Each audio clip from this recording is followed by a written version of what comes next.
الله أكبر. الحمد لله رب العالمين. اللهم صل على سيدنا وشفيعنا ومولانا محمد وعلى آله وأصحابه وأزواجه وأتباعه أجمعين.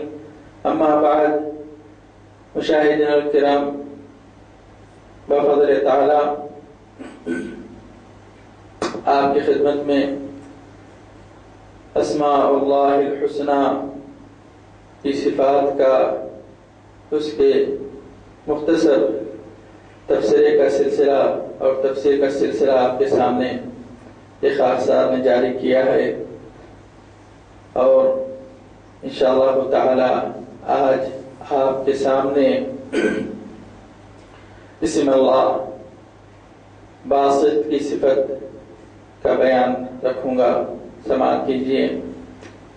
اللہ جل جلالہ الرحمن جل جلالہ الرحیم جل جلالہ الملک جل جلالہ القدوس جل جلالہ السلام جل جلالہ المؤمن جل جلالہ المہیمن جل جلالہ العزیز جل جلالہ الجبار جل جلالہ المتکبر جل جلالہ الخالق جل جلالہ البارئ جل جلالہ المصور جل جلالہ الغفار جل جلالہ الوهاب جل جلالہ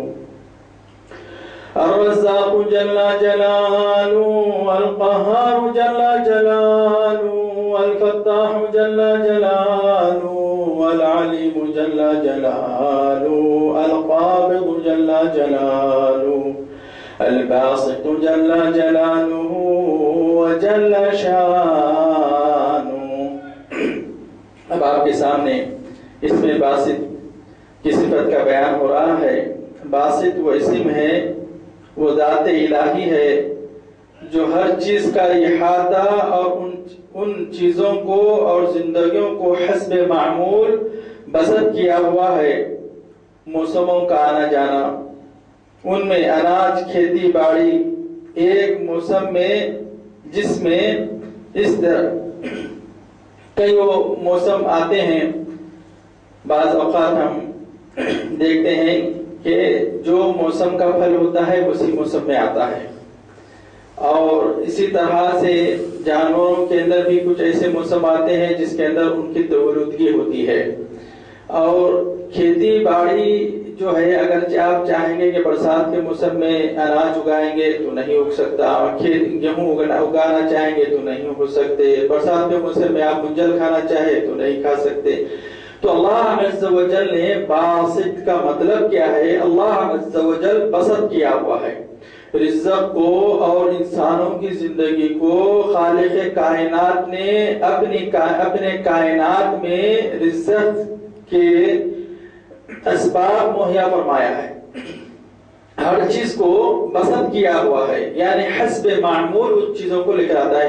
بعض لوگ دھوپکالے کا موسم آ گیا بولتے اللہ میاں بارش پانی آ گیا تو ٹھنڈا ہو جاتا. کیسا ٹھنڈا ہوگا بتائیے آپ لوگ؟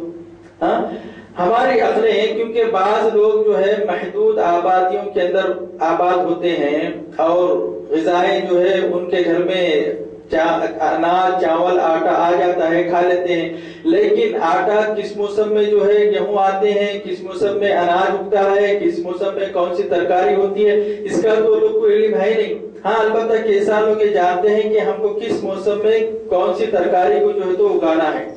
تو اللہ سبحانہ عز و جل نے یہ جو دنیا کے اندر موسم بنا کر ان موسموں کو بسط کیا ہوا ہے، اسی طرح سے انسان کے جسم کی نشو و نما کے لیے بھی اس کے جسم کو ان بسطی اشیاء سے اسباب مہیا فرما رہا ہے.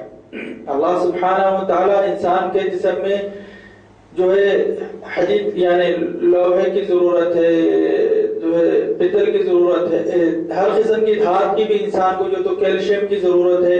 تو ان چیزوں کی پیداوار کس طرح سے ہوتی ہے؟ اللہ سبحانہ و تعالیٰ ان چیزوں کو بسط کر کے موسموں کو بسط کیا ہوا ہے.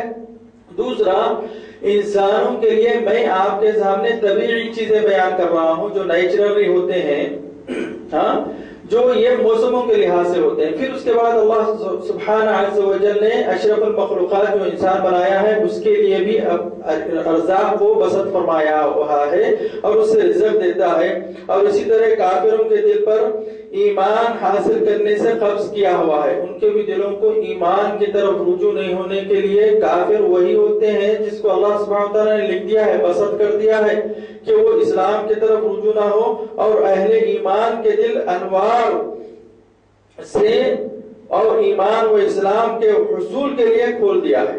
اللہ سبحانہ و تعالیٰ نے اپنے مومن بندوں کے لیے ایمان کے راستے بسط کر دیے ہیں، آسان کر دیے ہیں. سمجھو، دین کو سمجھو، اسلام کو سمجھو، اللہ کی وحدانیت کو سمجھو، رسول اللہ صلی اللہ علیہ وآلہ وسلم کی رسالت کو سمجھو. اس کے لیے اللہ سبحانہ و تعالیٰ نے جس کو اختیار کر لیا ہے اس کے لیے وہ راستے جو تو بسط کر دیا ہے. اسی طرح رات کو دن پر زیادہ نہیں دیتا اور اس کو روک دیتا ہے، اور دن کو ظہور حرکات کے لیے کھول دیتا ہے. ہاں، ظہور حرکات یعنی جب دن ہوتا ہے تو لوگ حرکت کرتے ہیں، کام دھام کرتے ہیں، اور باطن کو عالم امر و حیبت میں روکا ہوا ہے. باطن کو عالم امر اور حیبت پر روکا ہوا ہے. اب آپ جانتے ہیں آپ کے سامنے اللہ سبحانہ عز و جل کے پیغامات کو پہنچایا جا رہا ہے کہ بھی خبر کا عذاب ہوگا. اب جس خبر کے پاس ہم ٹھہرتے ہیں، کئی لوگ اس کے اوپر سو جاتے ہیں، بیٹھتے ہیں، گاڑیاں چلاتے ہیں، کیا کیا کرتے ہیں، لیکن اس کی آنکھیں وہ چیز کو نہیں دیکھتی جو اس خبر والے پر عذاب ہو رہا ہے یا وہ آغوش رحمت میں راحتیں پا رہا ہے. تو یہ کیا کیا اللہ سبحانہ وتعالیٰ؟ اس حیبت کو باطن کے اندر بسط کیا ہوا ہے، روکا ہوا ہے، اور خلقت پر رحمت کے دروازے کھولا ہوا ہے. رحمت کے دروازے کیسا کھلیں گے؟ جب اللہ سبحانہ و تعالیٰ نے انسان کو، اس کے دل کو، اس کے دماغ کو اپنی بسطی صفت سے نور مہیا کرتا ہے، اپنی پہچان اور اپنی صفت کا، اپنی وحدانیت کا جب اس کے اوپر نور مہیا کرتا ہے، دستیاب ہوتا ہے اس کو، تو وہ چیزوں کو دیکھتا ہے، پہچانتا ہے. اور اسی طرح اللہ سبحانہ تعالیٰ نے اپنی خلقت کے اوپر یہ چیزیں جاری کیا ہوا ہے. اور جانور کے تعلق سے بھی قرآن شریف کے اندر آیا ہے کہ ان کی بھی تسبیحات ہے، ان کی تسبیحات کو تم نہیں سمجھتے. اور خاص طور سے رمضان شریف کا جب عید کا دن آتا ہے تو اس رات میں اللہ عز و جل اپنے فرشتوں سے کہتا ہے، اے فرشتوں، میرے بندوں نے میرے حکم کی بجا آوری کر دی. یعنی ایمان و اخلاص کے ساتھ میں پوری پابندی سے رمضان شریف کے روزے رکھے اور اس میں کوئی قسم کی کوتاہی نہیں کی، کسی کے اوپر ظلم نہیں کیا، کسی کو دھوکہ نہیں دیا، اور عبادت کے اندر پوری میری بجا آوری کی. نمازیں بھی پڑھے، نوافل بھی پڑھے، تراویح بھی پڑھے، تہجد بھی پڑھے، روزے بھی رکھے، تلاوت بھی کرے، تسبیحات بھی پڑھے، تو کیا میں ان کا حق ان کو نہیں دے دوں؟ اللہ سبحانہ و تعالیٰ نے ان کا حق جو ہے دینے کے لیے ملائکہ سے کہتا ہے، اے ملائکہ، کیا میں ان کا حق ان کو نہیں دے دوں؟ اللہ فرشتے فرماتے ہیں، بے شک یا رب العالمین، ان کا حق ان کو دینا چاہیے. تو فرشتوں سے کہتا ہے، جاؤ دنیا میں پہل جاؤ، ہر گلی کوچے موڑ پر ٹہر کر آواز دو، کہو اے روزدارو، اے مومن بندو، آؤ رب العالمین کے گھر کی طرف، عید گاہوں کی طرف، مانگو جو مانگنا ہے. آج تم کو تمہاری مزدوری ملنے والی ہے. اسی لیے لیلۃ العید کو، جو عید کی رات ہوتی ہے کہ جس کی صبح میں جو ہے عید کی نماز پڑھنی ہے، اس رات کو کہتے ہیں لیلۃ الاجرہ، یعنی مزدوری والی رات. اور عید کے دن کو کہتے ہیں یوم الاجرہ، یعنی اجرت والا دن، یعنی مزدوری والا دن. تو جب یہ لوگ آواز لگاتے ہیں، فرشتے آ کر ہر گلی کوچے کی موڑ پر کھڑے کر پکارتے ہیں، تو جن اور انسان کے علاوہ ان فرشتوں کی آواز کو ساری مخلوق سنتی ہے. ہر چرند پرند، درخت، جھاڑ، پہاڑ، ہر چیز سنتی ہے اور کہتی ہے کیا خوش قسمت ہے یہ مومن بندے، یہ روزدار لوگ، اے اللہ کتنے خوش نصیب ہے کہ ان کو آج تیرے دربار میں بلاوا آ رہا ہے اور ان سے ان کی مرادوں کی جھولیاں بھر دینے کا تو جو تو وعدہ فرما رہا ہے۔ تو اے مومن بندو، اللہ سبحانہ و تعالیٰ نے اس طرح سے بسط کیا ہوا ہے نعمتیں دینے کا۔ ابھی آپ انشاءاللہ تعالیٰ اس میں جو آیت آئیں گی تفسیر کی اس کے اندر سماعت فرمائیں گے کہ دولت کس کو کہتے ہیں اور فقیری کس کو کہتے ہیں، غنا کس کو کہتے ہیں، اس سے دین کا کیا تعلق ہے، اس سے اللہ کی رحمت کا کیا تعلق ہے، آپ ضرور سماعت فرمائیں گے۔ تو یہ ایک ایسی مثال ہے کہ اللہ عز و جل نے اپنے بندوں کے لیے اسباب مہیا فرماتا ہے، بسط کرتا ہے، ان کے لیے آسانی کو مہیا کرتا ہے اور اس سے جو ہے ان کو رزق سے نوازتا ہے۔ اللہ سبحانہ و تعالیٰ اسی طرح روزانہ زندگیوں میں انسانوں کا رزق بسط کرتا ہے، جیسا کہ ارشاد باری تعالیٰ ہے قُلْ إِنَّ رَبِّي يَبْسُطُ الرِّزْقَ لِمَن يَشَاءُ مِنْ عِبَادِهِ وَيَقْدِرُ لَهُ۔ اے میرے حبیب صلی اللہ علیہ وسلم، آپ اپنی امت سے کہہ دیجئے، اعلان کر دیں کہ میرا رب اپنے بندوں میں جس کے لیے چاہے روزی کشادہ کرتا ہے۔ اللہ سبحانہ و تعالی جسے چاہے اپنی روزی کو جو ہے کشادہ کرتا ہے، ان کو مہیا کرتا ہے، راستے کھولتا ہے رزق سے اللہ عز و جل۔ اللہ سبحانہ و تعالی قرآن پاک میں فرماتا ہے وَجَعَلْنَا اللَّيْلَ لِبَاسًا وَجَعَلْنَا النَّهَارَ مَعَاشًا، ہم نے رات کو تمہارے لیے اوڑھنا یعنی سونا اور دن کو تمہارے لیے رزق یعنی معاش یعنی رزق مہیا کیا ہے۔ اور نبی کریم صلی اللہ علیہ وسلم سے حدیث ہے، فرماتے ہیں اذا صلیتم الفجر فلا تناموا حتى انطلب ارزاقکم، جب تم فجر کی نماز پڑھ لو تو سوؤ نہیں یہاں تک کہ تم اپنے رزق کو تلاش نہیں کر لیتے۔ اللہ سبحانہ وتعالی نے بسط کیا ہوا ہے، رزقوں کو زمین کے اوپر پھیلایا ہوا ہے، اور بعض لوگ رزق کی تلاش کرنے کے بجائے گھروں میں سوتے پڑے رہتے ہیں اور بولتے ہیں کہ اللہ سبحانہ وتعالی ہم کو رزق نہیں ہے، برکت نہیں ہے، ہمارے بچے کو کام نہیں مل رہا، ہاں ملائم کے پاس بھاگتے پھرتے بولے ہمارے بچے کو کہیں بھی نوکری مل جانا، کام مل جانا، بچہ دن میں 12-1 بجے تک سوتے رہتا، ساری رات جو تو باہر پھرتا، یہ نہیں بول سکتے، اس کو منہ کھول کے بولتے نہیں اور نہ ہی وہ بچہ سنتا ہے۔ رزق بھی ہونا تو کیسا ہونا، جیسا وہ اپنی مرضی سے چاہ رہا ہے۔ بھائیو اللہ سبحانہ و تعالیٰ کی مصلحتیں ہیں، ان اللہ عزیز الحکیم، سمجھے؟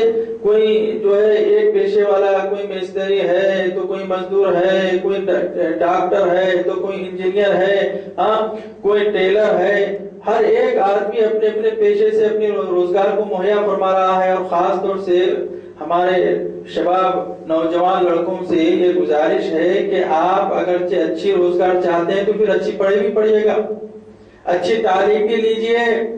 لوگ کہتے ہیں ہمارے گھر میں مفلسی آئی ہوئی ہے، غریبی ہے، تو بے تحاشا خرچہ کریں گے تو مفلسی نہیں آئے گی۔ خرچے کو سوچ سمجھ کے خرچہ کرو تو مفلسی نہیں آتی۔ برابر جہاں پر اللہ سبحانہ وتعالی فرماتے ہیں نبی کریم صلی اللہ علیہ وسلم سے حدیث انما اموالکم واولادکم فی الدنیا فتنہ، تمہارا مال اور تمہاری اولاد دنیا میں فتنہ ہے۔ کیسا؟ اگرچہ ہم ہمارے مال کو صحیح جگہ پر خرچ کریں گے تو وہ فتنہ نہیں ہوگا، اگر بری جگہ پہ خرچہ کریں گے تو فتنہ ہوگا۔ یعنی میں آپ کو دونوں حدیثیں سنا کر اس کا ترجمہ کرتا ہوں، انما اموالکم واولادکم فی الدنیا فتنہ، پھر دوسرے میں فرماتے ہیں انما اموالکم واولادکم فی الحیات الدنیا باقیات الصالحات فی الدنیا والآخرہ، ہاں تمہارا مال اور تمہاری اولاد دنیا کے اندر فتنہ ہے۔ پھر فرماتے ہیں تمہارا مال اور تمہاری اولاد دنیا کے لیے زینت اور آخرت کے لیے نیکیاں ہیں۔ تو جس نے اپنی اولاد کو نیک اور صالح فطرتیں سکھائی، نماز کا طریقہ سکھایا، ادب و اخلاق سکھائے، ہاں اور بچوں کے اوپر صحیح تعلیم کے اوپر پیسہ خرچہ کرے تو ان کے بچے جو ہے تو انشاءاللہ تعالی دنیا میں زینت ہوں گے، تمہارا نام نکالیں گے اور خود اپنا نام نکالیں گے اور آخرت کے لیے جو ہے تو نیکیوں کا ذخیرہ جمع کریں گے۔ اگر ہم ہماری اولاد کو نیک تربیت نہیں دیں گے اور اچھی فطرتیں ان کو نہیں سکھائیں گے اور وہ جو اپنا شوق کرنا چاہ رہے ہیں اس کے لیے قرضے لے کر بھی اس کو پیسے دیں گے، قرضے لے کر اس کو جو ہے تو اسکوٹر دلائیں گے، نہیں معلوم کہ کون سی گاڑیاں ہیں وہ گاڑیاں دلائیں گے، تو پھر یہ بچہ فتنے میں نہیں پڑا تو کہاں پر پڑے گا؟ دوستو اپنے رزق کی تلاش کرو، اپنے لیے اپنے بھائیوں کے لیے اس کے اندر جو تو تعاون کرو، مدد کرو اور اچھی صحبتوں میں پھرا کرو، اچھے جگہوں پر اٹھا کرو۔ دیکھو اتنے میٹھے بھی نہ ہو جاؤ کہ کوئی تمہیں کھا جائے، نہ اتنے کڑوے ہو جاؤ کہ لوگ تمہیں تھوک دیں۔ درمیانہ فطرت کو اپنے اندر اپناؤ۔ اللہ سبحانہ عز و جل نے رزقوں کو بسط کیا ہوا ہے۔ اللہ سبحانہ وتعالی فرماتا ہے ان اللہ یرزق من یشاء بغیر حساب، اللہ سبحانہ وتعالی جسے چاہے رزق بے حساب عنایت فرماتا ہے۔ تو رزق کے تعلق سے کیا ہے، انسان کو کوشش کرنا چاہیے۔ تو اللہ سبحانہ وتعالی فرماتا ہے قل یعنی ان ربی یبسط الرزق لمن یشاء من عبادہ، اے نبی صلی اللہ علیہ وسلم آپ کہہ دیجئے کہ میرا رب اپنے بندوں پر جس کے لیے چاہے روزی کشادہ کرتا ہے، اس کے لیے رزق کو مہیا کر دیتا ہے۔ اور بعض چیزیں ہماری کوتاہیوں کی وجہ سے ہوگی اور ہم اس کو جو تو اللہ پر رکھیں گے یا کوئی دوسری چیز پر رکھیں گے تو پھر وہ کس کی غلطی ہوگی اور کون اس کا مسئول اور ذمہ دار ہوگا؟ دوسری آیت شریفہ اس کے بعد میں ہے وَمَا أَنفَقْتُم مِّن شَيْءٍ فَهُوَ يُخْلِفُهُ وَهُوَ خَيْرُ الرَّازِقِينَ۔ صدق اللہ العظیم۔ اور جس کے لیے چاہے تنگ کر دیتا ہے، کیا کرتا ہے؟ اللہ سبحانہ وتعالی جسے چاہے رزق کو مہیا کرتا ہے اور جسے چاہے رزق کو تنگ کر دیتا ہے۔ تم جو کچھ بھی راہ للہ میں خرچ کرو گے اللہ تعالیٰ اس کا پورا بدلہ تم کو دے گا اور وہ سب سے بہتر روزیاں دینے والا ہے۔ بعض خوشحال لوگ مال و اولاد کی کثرت پر ہی فخر کرتے ہیں اور اسے دلیل بناتے ہیں کہ اللہ کا ہمارے پر فضل ہے، اللہ سبحانہ وتعالیٰ کا ہمارے اوپر بہت بڑا کرم ہے اور ہم جو ہے بہت مالدار ہیں، یہاں تک کہ اور یہی فطرت کو پسند کرتے ہیں، یعنی اولاد زیادہ ہے، مال زیادہ ہے اور لوگوں کو اس کے تعلق سے دکھاتے ہیں۔ اگر اللہ تعالیٰ کی خاص عنایت و مہربانی ان پر نہ ہوتی تو انہیں یہ نعمتیں کون دیتا اور یہ کہاں سے ملتی؟ اور جب یہاں رب مہربان ہے تو آخرت میں بھی مہربان ہوگا۔ جب آپ کو اللہ سبحانہ وتعالیٰ نے دنیا میں مہربان ہو کر بے شک آپ کو جو نوازا ہے تو آخرت کے اندر بھی آپ کے اوپر مہربان وہی ہوگا۔ یعنی وہ مالدار لوگ جو ایمان میں کمی رکھتے ہیں، یعنی بہت سارے لوگوں کو اللہ نے دولت بھی دیا، مال بھی دیا، لیکن اس کا دکھاوا اور اس کا اسراف کہاں پر ہو رہا ہے آپ لوگ بخوبی جانتے ہیں۔ لوگ اپنے اوقات کو لوگوں کے درمیان میں یوں ہی گزار دے رہے ہیں، اپنی اولادوں کو صرف ڈریسنگ کرا کر نئی گاڑیاں دے کر جو تو بازار میں چھوڑ دے رہے ہیں اور خود بھی جو ہے ایسے ہی کپڑے پہن کر پھر رہے ہیں۔ نہ ہی ان کو نماز کا خیال ہے، نہ ہی ان کو روزے کا خیال ہے، نہ ہی ان کو اس چیز کا پتہ ہے کہ ان کا لڑکا کہاں جاتا ہے، کیا کرتا ہے، کیا نہیں کرتا ہے۔ ہاں تو یہ اللہ سبحانہ وتعالیٰ کے قدرت سے باہر نہیں ہے کہ جس نے تمہارے لیے رزقوں کو کشادہ کیا ہے پھر وہ آپ کی رزقوں کے اوپر جو ہے تو تنگی بھی لا دے، ہے کہ نہیں ہے؟ اللہ سبحانہ وتعالیٰ ایک جگہ فرماتا ہے یحسبون انما نمدهم، کیا ان کا خیال ہے کہ مال و اولاد کی زیادتی ان کے لیے بہتری ہے؟ نہیں بلکہ برائی ہے، لیکن یہ بے شعور ہے۔ اور آیت میں ہے وَلَا تُعْجِبُكَ أَمْوَالُهُمْ، ان کا مال اور اولاد تجھے دھوکے میں نہ ڈال دے۔ اللہ نبی کریم صلی اللہ علیہ وسلم سے فرما رہے ہیں اس زمانے میں بھی بہت مٹکنے والے لوگ تھے، بڑے بڑے تاجران جو ہے پیسے نہیں بھی رہا تو دکھانے والے تھے، رہا تو والے بھی دکھانے والے تھے، اور ان کے جو ہے تو جسم جو ہے کھا پی کے گھرانے کھاتے پیتے گھر کے لوگ تو موٹے تازے ہوتے ہیں۔ آج کل انجیکشن آ بھی جو تو آدمیوں کو ایزی کھلا دے رہے ہیں۔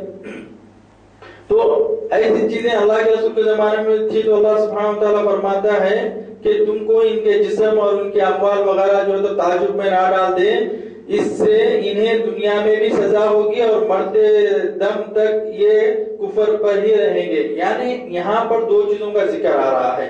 ایک تو یہ ذکر جو تعجب کا مطلب میں آپ مسلمانوں کے لیے بول کر نہیں کہہ رہا ہوں، لیکن مجھ کو پہلے حق اپنے گھر کا ہے، اپنے لوگوں کا ہے کہ ہمارے اندر بھی ایک قسم کی کوتاہی ہے کہ نہیں ہے. تو پھر یہ کوتاہی کو اس سے بھی جو تو آگاہ کرانا ہے کہ نہیں ہے. کافروں کے پاس جو پیسہ ہے، جو دولت ہے، جو سونے کے کڑے زنجیریں ڈال کے پھرتے ہیں، تو ان کو اللہ سبحانہ و تعالیٰ اپنے امتحان میں اگرچہ جکڑ لے تو دنیا میں بھی مرتے دم تک ان کو مصیبتوں میں مبتلا کرے گا اور آخرت میں بھی ان کو سزا دے گا.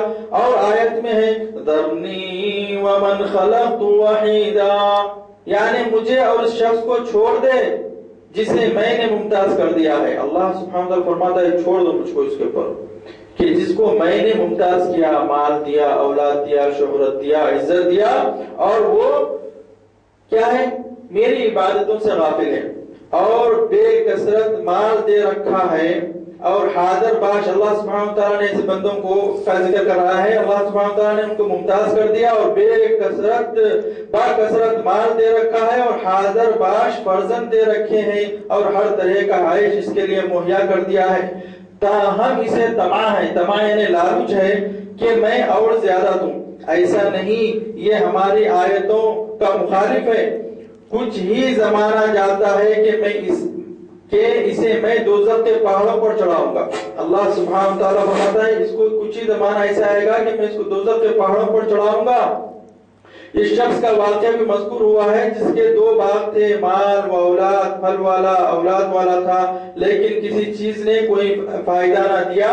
عذاب الہی سے سب چیزیں دنیا میں ہی تباہ و خاک سیاہ ہو گئیں. سورۃ الکہف کے اندر اس چیز کا واقعہ مفصل آیا ہے جس کا مختصر قصہ آپ کے سامنے رکھتا ہوں. دو دوست تھے، ایک مومن تھا ایک کافر تھا. مومن کے پاس اللہ سبحانہ تعالیٰ نے جتنا اس کو رزق مہیا فرمایا تھا، تھوڑی سی یعنی ایک ہی بیوی بیچارے کے پاس تھی اور اس کے پاس جو تو اولادیں تھی 2-4 بس، اور اس کے پاس کچھ روزگار کے ذرائع تھے. اس کا جو کافر دوست تھا اس کے پاس اتنے بڑے باغ تھے. اس کا ذکر قرآن پاک کی آیتوں کے اندر آیا ہے کہ انگور کے باغ تھے اور جس کو جو ہے تو کھجور کے درختوں نے گھیرا ہوا تھا. اس دوست کے ساتھ میں وہ اندر اس باغ میں داخل ہو کر کہتا ہے میں نہیں سمجھتا کہ میرا یہ باغ کبھی ختم ہو جائے، اس کی، اور میں جو ہے تجھ سے زیادہ مالدار بھی ہوں اور صاحب اولاد بھی ہوں، بڑے خاندان والا ہوں. تو مومن بندہ کہتا ہے لو قلتا، اگر تم یہ کہتے لا قوت الا باللہ ما شاء اللہ لا قوت الا باللہ، یہ جو کچھ بھی میرے پاس ہے اللہ سبحانہ و تعالی نے چاہا اور اس کی مرضی اور اس کی عنایت کے توفیل میں یہ سب کچھ ہے، اور میری نہ ہی کوئی طاقت ہے اور تمام قسم کی طاقتوں والا رب العالمین ہی ہے. تو کیا ہی اچھا ہوتا، بلکہ تو نے کفر کیا یعنی اللہ کی دی ہوئی نعمت کا انکار کیا. اور تو اس آدمی نے جو ہے اس کی طرف توجہ نہیں دی کہ کچھ ہی دیر کے اندر اصبح ماء غورا، اسی میں جو ہے جو اس کے اندر نہریں بھی اللہ سبحانہ تعالیٰ نے مہیا کیا تھا اس کے پاس میں، جو وہ پورے کا پورا پانی جو تو گرم انگار ہو گیا اور ایک آگ کا شعلہ آیا اور تمام درختوں کو جلا کر چلا گیا. وہ حسرت سے اپنے ہاتھوں کو ملتا ہی رہ گیا اور اس کی تمام جو ہے جائیداد خاک سیاہ ہو کر رہ گئی. اللہ تعالیٰ جس کی روزی کشادہ کرنا چاہے کشادہ کر دیتا ہے اور اللہ تعالیٰ جس کی تنگ روزی کرنا چاہے تنگ کر دیتا ہے. دنیا میں تو وہ اپنے دوستوں دشمنوں کو سب کو دیتا ہے. اللہ سبحانہ و تعالی اپنے دوستوں کو بھی نوازتا ہے، دوستوں کو دشمنوں کو بھی نوازتا ہے. سب کے سب مومن بندے اللہ سبحانہ و تعالی کے چہیتے ہیں، اور کافر ہے وہ کون ہے؟ اللہ سبحانہ و تعالی کے دشمن ہے. تو اللہ سبحانہ و تعالی جب دنیا میں تمام اپنی خلقتیں پیدا کیا ہے اور اپنے علم کو بھی بسط کیا ہوا ہے کہ انسان یہ جان سکتا ہے کہ اس کا رب واحد کون ہونا چاہیے اور اس کی وحدانیت جبکہ ہر ایک ذرے ذرے کے اندر سمائی ہوئی ہے اس کو نہیں دیکھ رہا ہے، تو اس کا امتحان بھی اللہ سبحانہ و تعالی روز محشر لے لے گا. اسی لیے اللہ سبحانہ و تعالی دنیا میں دوستوں کو اور اپنے دشمنوں کو سب کو دیتا ہے. غنی یا فقیر ہو اس کی رضامندی اور ناراضگی کی دلیل نہیں. کوئی آدمی غریب ہوا تو اللہ کی ناراضگی نہیں اس کے اوپر، کوئی غنی ہو گیا تو اللہ کی رضامندی کی خاص دلیل اس کو ہی نہیں مانا جاتا ہے، بلکہ اس میں ہی حکمتیں ہوتی ہیں جنہیں اکثر لوگ جان نہیں سکتے۔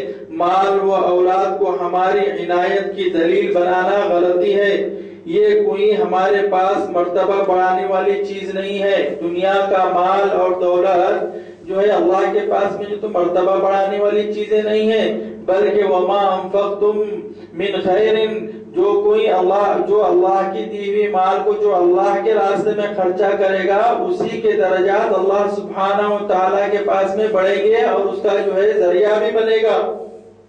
ان چیزوں کو، دنیا کے مال کو، کافروں کے پاس کتنا مال ہے، ان کے مال کو دیکھ کر یہ نہیں سمجھنا کہ یہ چیزیں ان کے درجہ بڑھائیں گی یا یہ جو ہے تو خاص اللہ کی جو ہے خاص عنایت ہے، نہیں، بلکہ عام عنایتوں میں آتا ہے۔ جب سب کا رب ہے تو سب کے لیے دیکھ بھال کرنا اسی کا کام ہے اور اسی نے جو ہے تو نواز رہا ہے۔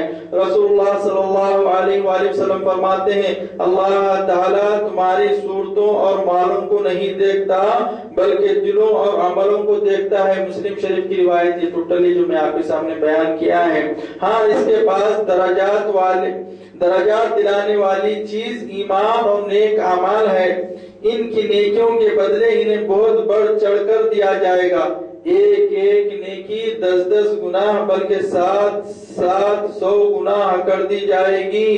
جنت کی بلند ترین منزلوں میں ہر ڈر خوف سے، ہر کھٹکے اور غم سے پرامن ہوگا، نہ کوئی دکھ ہوگا، نہ درد ہوگا، نہ اذیت، نہ صدمہ۔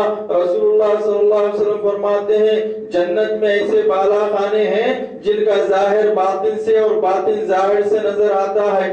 ایک اعرابی نے کہا یہ بالا خانے کس کے لیے ہے؟ آپ صلی اللہ علیہ وآلہ وسلم نے فرمایا جو نرم کلامی کرے اور کھانا کھلائے اور بکثرت روزے رکھے اور لوگوں کی نیند کے وقت تہجد پڑھے۔ ابن ابی حاتم۔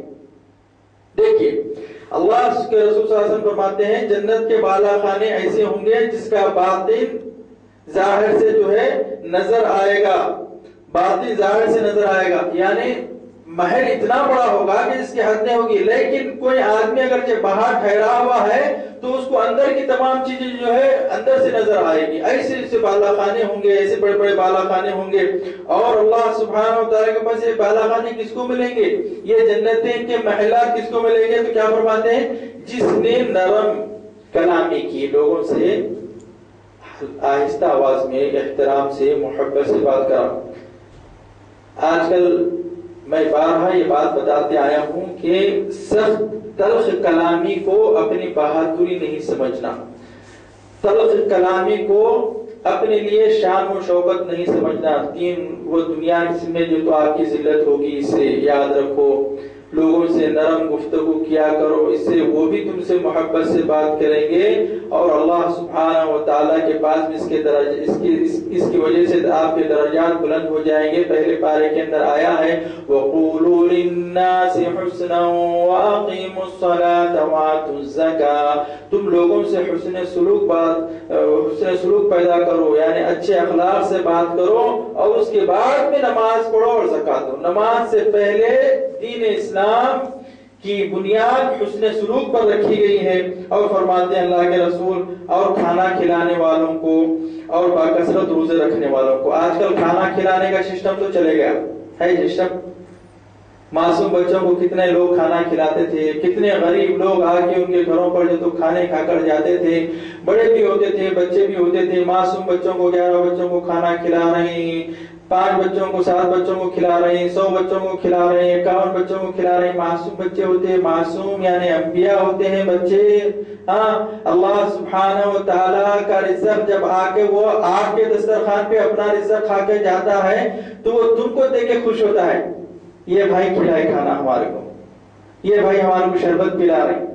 تو جس معصوم نے تم سے خوش ہو گیا اللہ سبحانہ و تعالیٰ بھی تم سے خوش ہو جاتا ہے۔ کس کی وجہ سے؟ یہ معصوم کی وجہ سے اللہ سبحانہ و تعالیٰ آپ سے بھی خوش ہو جاتا ہے، اور اس غریب کا پیٹ بھر گیا تو اللہ سبحانہ و تعالیٰ آپ کو درجات سے نوازتا ہے۔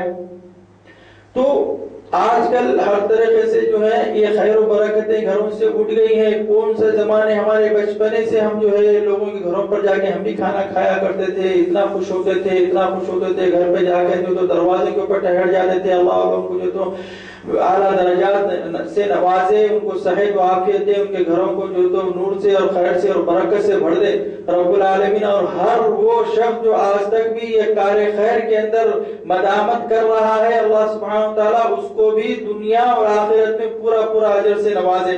تو ایسے لوگ ہیں جو یہ بالا خانوں کے جو ہے حقدار بنیں گے, جو کثرت سے روزے رکھتے ہیں. روزے رکھنے کے تعلق سے اللہ کے رسول صلی اللہ علیہ وآلہ وسلم سے بہت سارے روزے وارد ہوئے ہیں, جیسا کہ رمضان شریف کے روزے تو اللہ سبحانہ عز و جل نے فرض فرمایا ہے, من صام یوم عرفہ کا صام الدہر, جس نے عرفے کا ایک روزہ رکھا اس نے ایک سال کے روزے رکھنے کے برابر ہے.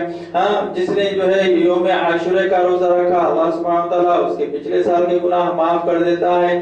اور جس نے ایام بیض یعنی سفیدی کے روزے کہلاتے ہیں, یہ سیدنا آدم علیہ السلام کے اوپر جو ہے اللہ سبحانہ وتعالیٰ نے حکم دیا تھا کہ آپ وہ جب دنیا میں آئے جنت سے تو کالے ہو گئے تھے, تو اللہ سے دعا کرے یا اللہ میں کالا ہو گیا, تو اللہ سبحانہ عز و جل نے فرمایا تم 3 روزے رکھا کرو, 13, 14 اور 15 کا.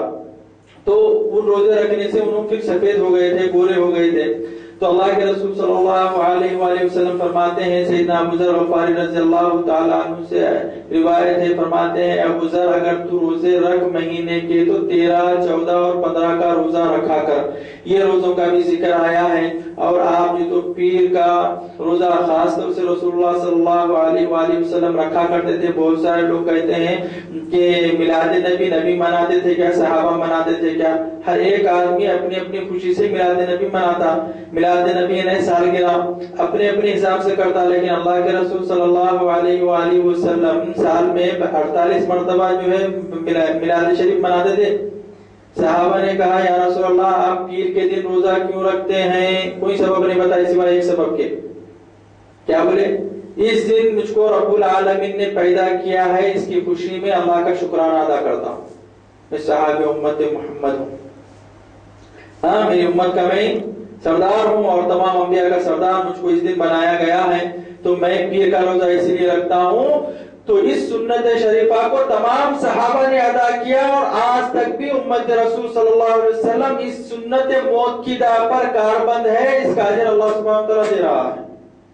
اور جمعرات کا بھی روزہ آپ رکھتے تھے, تو فرمایا یہ روزہ کہتے ہیں کہ پیر اور جمعرات کے روز اللہ عز و جل کے حضور میں بندوں کے اعمال کی پیشی ہوتی ہے. تو میں یہ پسند کرتا ہوں کہ جب میرے اعمال کی پیشی ہو تو میں روزے سے رہوں. اللہ سبحانہ و تعالیٰ کے حضور میں تہجد کی نماز کا پڑھنا, اللہ سبحانہ و تعالیٰ فرشتوں کے اوپر فخر کرتا ہے جبکہ تمام لوگ سو جاتے ہیں, اور اللہ کا وہ مومن بندہ جو اللہ کی رضا کے لیے اپنے آپ کو تیار کر جانماز بچھا کر ٹھہر گیا اور تہجد کی نماز ادا کیا, اللہ سبحانہ و تعالیٰ کے پاس سب سے زیادہ پسندیدہ یہ شخص ہے, اور جس کے لیے جنت کے بڑے بڑے بالا خانے ہیں. اللہ سبحانہ و تعالیٰ اپنی رحمتوں کے قریب بلاتا ہے, اور جو اس کی رحمتوں کی طرف جاتا ہے تو اس کے لیے اپنے راستوں کو بسط کر دیتا ہے, باسط کر دیتا ہے, آسان کر دیتا ہے. یہ اللہ سبحانہ و تعالیٰ کی اس میں صفت باسط ہے. اللہ سبحانہ و تعالیٰ جو لوگ ان لوگوں کے تعلق سے, اور حدیث شریف ہے, جو لوگ اللہ تعالیٰ کی راہ سے اوروں کو روکتے ہیں, رسولوں کی تابعداری سے لوگوں کو باز رکھتے ہیں, اللہ تعالیٰ کی آیتوں کی تصدیق نہیں کرنے دیتے, وہ جہنم کی سزاؤں میں حاضر کیے جائیں گے اور برابر بدلہ پائیں گے. پھر فرماتے ہیں کہ اللہ تعالیٰ اپنی حکمت کاملہ کے مطابق جسے چاہے بہت ساری دنیا دیتا ہے اور جسے چاہے بہت کم دیتا ہے. یہ سکھ چین کر رہا ہے, وہ دکھ درد میں مبتلا ہے. رب کی حکمتوں کو کوئی نہیں جان سکتا, اس کی مصلحتیں وہی خوب جانتا ہے. جیسا فرمایا اللہ عز و جل قرآن پاک میں, انظروا کیف فضلنا بعضهم على بعض وَلِلْآخِرَةُ أَكْبَرُ دَرَجَاتٍ وَأَكْبَرُ تَفْضِيلًا.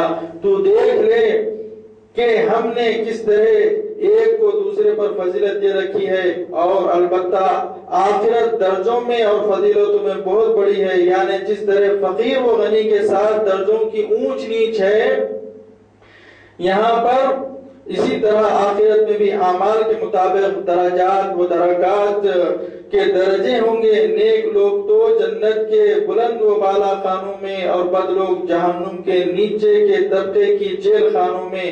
دنیا میں سب سے بہتر شخص بفرمان رسول صلی اللہ علیہ وآلہ وسلم وہ ہے جو سچا مسلمان ہو اور باقدر کفایت روزی پاتا، اور اللہ تعالیٰ کی طرف سے قناعت بھی دیا گیا ہو۔ مسلم شریف کی روایت ہے۔ اللہ کے رسول صلی اللہ علیہ وسلم فرماتے ہیں دنیا کا سب سے اچھا شخص یعنی وہ شخص ہے، وہ مسلمان، سچا مسلمان ہے جس نے باقدر کفایت، اللہ آپ کو جو تو روزگی دیا، جتنی روزگی کے اندر آپ کی روزگار چل رہی ہے اسی کے اوپر روزگار کو چلا کر پھر قناعت یعنی صبر اور یہ سمجھداری دیا کہ الحمدللہ میں ڈیوٹی کرتا ہوں، نوکری کرتا ہوں، مجھے نوکری روزگار ملتی ہے، اس سے میری روزگار چل رہی ہے، اللہ نے میرے اوپر جو تو چھوٹا موٹا چھت بھی دیا ہوا ہے اس کے اوپر بھی روزگار چل رہی ہے، اور جس کے پاس گھر ذاتی نہیں ہے وہ بھی بندہ اپنا نوکری کر کے کرایہ بھی نکال رہا ہے، بچوں کو پڑھا بھی رہا ہے اور بچوں کے کو رزق بھی پہنچا رہا ہے۔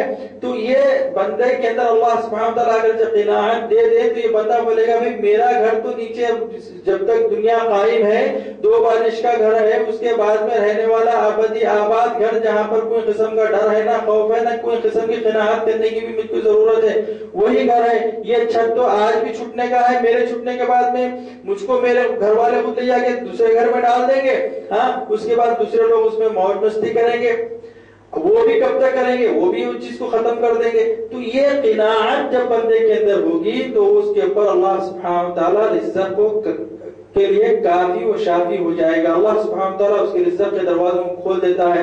بہت سارے لوگ اپنی بڑائی بتانے کے لیے حرام ظلم و زیادتی سے بھی مال کما کر لوگوں کے سامنے دکھاوا کر رہے ہیں، تو ایسا دکھاوے کے لیے اللہ سبحانہ وتعالیٰ نے غیر مومن بندوں کو بھی نوازا ہے۔ دیکھو ان کے پاس بھی مال ہے، تو آپ اگرچہ مومن ہو دوستو عزیزو ساتھیو، ہم اگرچہ رشوت کا پیسہ کھا رہے ہیں، حرام کا پیسہ کھا رہے ہیں، جھوٹی قسم کھا کے پیسہ کھا رہے ہیں، لوگوں کی غیبت کر کے پیسہ کھا رہے ہیں، لوگوں کو جو چھین کے پیسہ کھا رہے ہیں، تو کوسی بہادری کا کام کرے آپ کے اندر اگرچہ ایمان ہے تو آپ کے سامنے میں ایک کافر مالدار کو پیش کروں جو کروڑ پتی میں بولوں گا دیکھو یہ مالدار ہے، تو آپ کیا بولیں گے نہیں ہوں گا بھی مالدار، لیکن اس کا مال اگر میں آپ سے سوال کروں کہ اس کو جنت میں لے جا سکتی نہیں، اگر وہ سونے کا نوالا بھی کھا تو جنت میں جا سکتا نہیں جا سکتا، اس کی وجہ کیا ہے؟ مومن باللہ نہیں ہے، اللہ کا ایمان اس کے دل میں نہیں ہے۔ اگر ہمارے دل میں ایمان ہے تو پھر یہ عمل کیا کر رہے ہیں؟ جو اعمال ہم سے سرزد ہو رہے ہیں، تو کون سے عمل سرزد ہو رہے ہیں؟ اللہ سبحانہ وتعالیٰ کی رحمتوں سے کبھی بھی مایوس مت ہو۔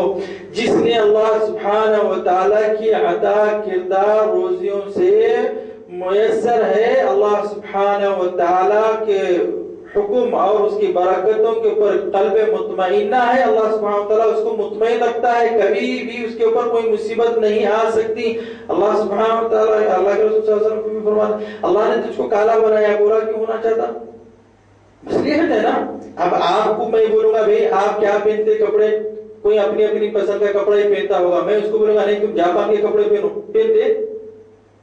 ارے پہنو بھائی جاپان کے کپڑے، چائنا کے کپڑے پہنو، افریقہ کے کپڑے پہنو، نہیں پہنتے؟ کیوں نہیں پہنتے؟ کیونکہ یہ آپ کی پسندیدہ کپڑے ہیں، جو آپ کپڑے ہمیشہ روزانہ پہنا کرتے ہیں وہ آپ کے پسندیدہ کپڑے ہیں۔ تو پھر اللہ سبحانہ وتعالیٰ آپ کو اپنے ہاتھ سے آپ کے چہرے کو بنایا ہے، پھر آپ کی خلقت کے اندر آپ کا رنگ گورا کیا ہے، آپ کا رنگ کالا کیا ہے، آپ کا رنگ تو سولا کیا ہے، تو یہ اللہ کی مصلحت ہے نا۔ تو پھر آپ اس کے برعکس کیسا کر سکتے ہیں؟ تو اسی لیے جس بندے نے اللہ کی نعمتوں پر اتفاق کر لیا اور اس کا شکر ادا کیا، اللہ سبحانہ وتعالیٰ اس کے اوپر اپنی رحمت بسط فرماتا ہے۔ اس میں باسط کی صفت سے اللہ سبحانہ عز و جل کا ارشاد ہے فَاذْكُرُونِي أَذْكُرْكُمْ وَاشْكُرُوا لِي وَلَا تَكْفُرُونَ۔ تم مجھے یاد کرو میں تمہیں یاد یاد کروں گا، واشکروا لی ولا تکفرون، میرا شکر ادا کرو، انکار مت کرو میری دی ہوئی نعمتوں کا۔ معلوم ہے اگرچہ میں آپ کو بتاؤں کہ آپ کی انگلی کا یہ ایک حصہ جو تو کٹ کر کے میرے کو دے دو، میں آپ کو جو تو 10,000 روپے دے دوں، دے دے؟ پھر اگر ایک انگلی مانگوں، پورا ہاتھ مانگوں، ایک آنکھ مانگوں، کان مانگوں، دل مانگوں، گردہ مانگوں، پاؤں مانگوں، ناخن مانگوں، پھر کتنے کروڑ کے آپ ہیں؟ اللہ کی کتنی نعمتیں ہمارے پاس ہیں، پھر ہم اللہ کے ناشکر بندے جب ہوں گے تو کفریت نہیں ہوگی؟ یا ایھا الذین آمنوا استعینوا بالصبر والصلاۃ، اے ایمان والو صبر کے ساتھ مستقیم راستے کے اوپر قائم رہتے ہوئے نماز کو ادا کرو۔ ان اللہ مع الصابرین، اللہ سبحانہ عز وجل صبر کرنے والوں کے ساتھ ہمیشہ ہے، دنیا میں بھی ہے اور آخرت کے اندر بھی ہے۔ وَلَا تَقُولُوا لِمَنْ يُقْتَلُ فِي سَبِيلِ اللَّهِ أَمْوَاتًا بَلْ أَحْيَاءٌ وَلَكِنْ لَا تَشْعُرُونَ، یہ وہی بندے ہیں جو اللہ کی راہ میں مارا جائے اس کو مردہ مت کہو، بلکہ وہ زندہ ہے اللہ سبحانہ عز و جل کے پاس۔ اللہ کی راہ میں مارا جائے کا مطلب بہت ہے، ایک تو جہاد فی سبیل اللہ، ایمان کو بچاتے ہوئے کافر کے ہاتھ سے تلوار کا گھاؤ کھا کر مرنے والا سب سے پہلا شہید ہے۔ پھر اس کے بعد میں اللہ کے رسول صلی اللہ علیہ وسلم فرماتے ایک مرتبہ من هو الشہید، قالوا من يقتل في سبيل الله، قالوا هكذا اقل شهداء امتی، بولے اس طرح سے تو میری امت کے بہت کم شہید ہوئے۔ تو فرمائے، تو بولے آپ جانتے، اللہ کے رسول صلی اللہ علیہ وسلم فرمایا من مات بالحرق فهو شہید، جس نے ناگہانی جل کر مر گیا وہ شہید ہے۔ ومن مات فی الغرق فهو شہید، جو ناگہانی ڈوب کر پانی میں مر گیا فہو شہید۔ ومن مات تحت الہدم فہو شہید، جس کے اوپر جو تو چھت گر گیا اور نیچے دب کر مر گیا وہ شہید۔ ومن مات دون مالہ، جس نے اپنے مال کو بچاتے ہوئے مر گیا فہو شہید۔ ومن مات دون اہلہ فہو شہید، جو اپنے خاندان کو بچاتے ہوئے فوت ہو گیا فہو شہید۔ وامرأۃ من مات اثناء الولادہ، یعنی جو عورت اولاد ولادت کے وقت میں جنگی کے دوران فوت ہو جائے وہ بھی شہید ہے۔ لیکن شہیدوں کے درجے یہ ہے کہ ان شہیدوں کو غسل دیا جائے گا، ان کی نماز جنازہ پڑھائی جائے گی، لیکن جو شہید معرکہ کفار کے ساتھ میں حرب ہو کر جو شہید ہوا اس کو اسی خونی کپڑوں میں دفن کیا جائے گا، اور اس کے اوپر جو کپڑے ہیں وہی کپڑوں میں اس کو کفن دیا جائے گا، اگرچہ کم ہو تو زیادہ کیا جائے گا، لیکن وہ نہ ہی اس کے خون کو دھویا جائے گا اور نہ ہی اس کی نماز جنازہ پڑھائی جائے گی۔ کیوں؟ یہ اعجاز ہے، امام شافعی رحمۃ اللہ علیہ فرماتے ہیں یہ اعجاز ہے ان کے لیے، اللہ کے رسول کا حکم ہے یہ، آپ اس کی جو تو تفسیر میں فرماتے ہیں یہ اعجاز ہے شہید کے لیے، کیونکہ شہید اپنے ساتھ خاندان کی جو تو شفاعت کرتا ہے، اور نماز جنازہ ہر میت کے لیے دعائے شفاع ہے، شفاعت ہے، یعنی اس کے لیے شفاعت دینے کے برابر ہے۔ تو ایمان کو اپنے اندر بسط کر لو، ہاں ومن يقتل في سبيل الله اموات بل احياء ولكن لا تشعرون ولنبلونكم بشيء من الخوف والجوع والنقص من الاموال والانفس والثمرات۔ تو مومن بندے وہ ہوتے ہیں نہ ہی وہ اپنے مال کے نقصان کے پر افسوس کرتے ہیں، نہ ہی اپنی زراعت کے نقصان کے پر افسوس کرتے ہیں، نہ ہی اپنی بھوک کے پر اللہ کے ایمان سے جو پھر جاتے ہیں۔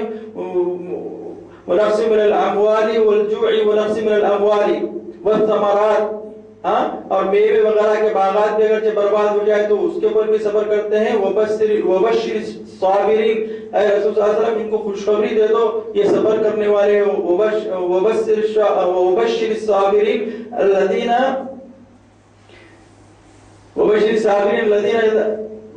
الصابرین الذین یقولون وبشر الصابرین الذین، آیت شریفہ تھوڑا سا مغالطہ ہو رہا ہے مجھ کو، فرماتے ہیں ان کو خوشخبری پہنچا دو جس نے صبر فرمایا ہے۔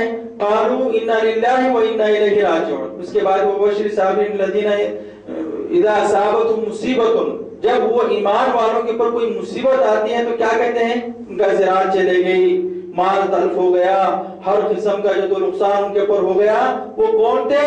5 وقت کی نماز پڑھنے والے تھے، سال کے مہینے کے روزے رہنے والے تھے، مال سے زکات دینے والے تھے. ایسے ہی لوگوں کا بھی اگرچہ مال تلف ہو گیا، اذا اصابتهم مصیبت قالوا انا للہ و انا الیہ راجعون، یہ اللہ کی عطا کردہ چیز تھی، اللہ سبحانہ و تعالی کی طرف واپس ہو گئی. اولئک علیہم صلوات من ربہم ورحمہ، یہ وہ لوگ ہیں جس کے اوپر اللہ سبحانہ و تعالی کا سلام اور رحمتیں ہوتی ہیں. اللہ سبحانہ و تعالی نے ان کو اس میں صفت باسی سے جو ہے تو نوازا ہوا ہے. وَأُولَئِكَ هُمُ الْمُهْتَدُونَ، یہی لوگ ہدایت یافتہ ہے. اللہ سبحانہ عز و جل ان کو ہدایتوں کے انوار سے ہمارے قلوبوں کو منور فرمائے. اللہ سبحانہ عز و جل اپنی رحمتوں سے ہمارے رزقوں کو جو ہے کشادہ فرمائے. رب العالمین ہمارے گھروں میں خیر کو، رزق کو اتارے اور اس میں جو تو برکت سے نوازے. ہماری اولادوں کو نیک ہدایت، نیک توفیق عطا فرمائے. دین و دنیا کا علم ان کو نصیب فرمائے. یا رب العالمین ہم تمام مسلمانوں کو ایک اور نیک فرما اور ہمارے خطاؤں کو درگزر فرما. ہمارے دلوں سے ہر ایک مسلمان سے جو بھی ہمارے دل میں خلیش آئی بھی ہے، یا رب العالمین خلیشوں کو ہمارے دلوں سے نکال دے اور ہم کو تیرے اور تیرے حبیب محمد مصطفیٰ صلی اللہ علیہ وآلہ وسلم کے راستے پہ چلنے کی توفیق عطا فرما اور ہمارے روزوں کو قبول و مستجاب فرما. یا رب العالمین نبی پاک صلی اللہ علیہ وآلہ وسلم کی صدقہ طویل سے ہماری دعاؤں کو قبول و مستجاب فرما. وصلی اللہ تعالی علی سیدنا شفیعنا مولانا محمد وعلیہ وصحبہ اجمعین والحمد للہ رب العالمین.